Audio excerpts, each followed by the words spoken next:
আজকে আমরা যাচ্ছি রাঙামাটি টু সাজেক।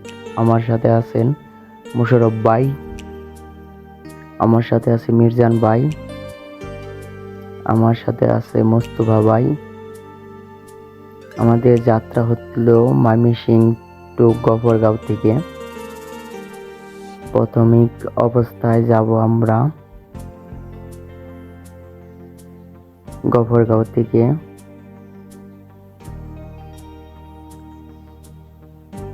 এয়ারপোর্ট পর্যন্ত। তিস্তা স্প্রে একটি আন্তনগর ট্রেন। আমরা 4 বন্ধু মিলে অপেক্ষা করতেছি আমাদের ট্রেনটা কখন চলে আসবে। বলতে বলতে আমাদের ট্রেনটা এসে পড়েছে। এখন আমরা ট্রেনে উঠবো। ভাই কোথায় যাচ্ছেন? রাঙ্গামাটি সাজেক।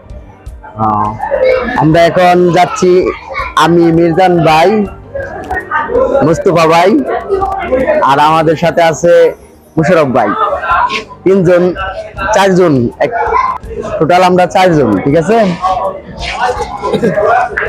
রাঙ্গামাটি সাজেকের উদ্দেশ্যে যাইতেছি।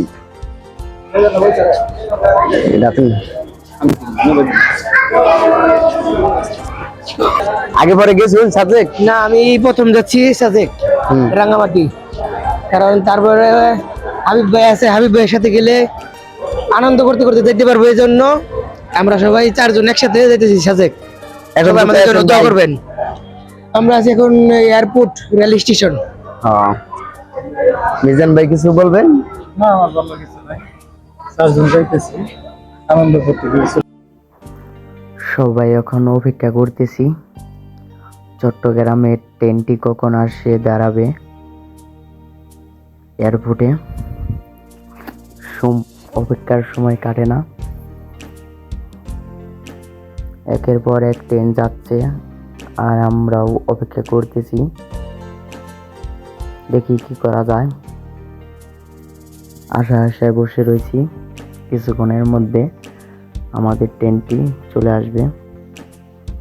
বলতে বলতে খুলনা স্পে 11টা 15 মিনিটে ঢাকা এয়ারপোর্টে এসে দাঁড়ালো। আমাদের সিট বগি হলো ট বগি। আমরা 4 বন্ধু মিলে এখন ট্রেনে উঠবো। কিছুক্ষণের মধ্যে আমরা ট্রেনটি থামালে আমি, মিরজান ভাই, মোশাররফ ভাই 3জন বসে বসে আড্ডা মারতে মারতে ট্রেনের ভিতরে চলে গেলাম।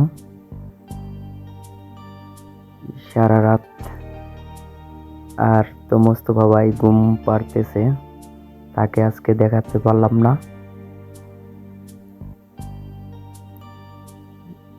রাতে কেউ ঘুমাইতে ঘুমাইতে বলতে বলতে আমরা এখন চট্টগ্রাম এসে নামলাম।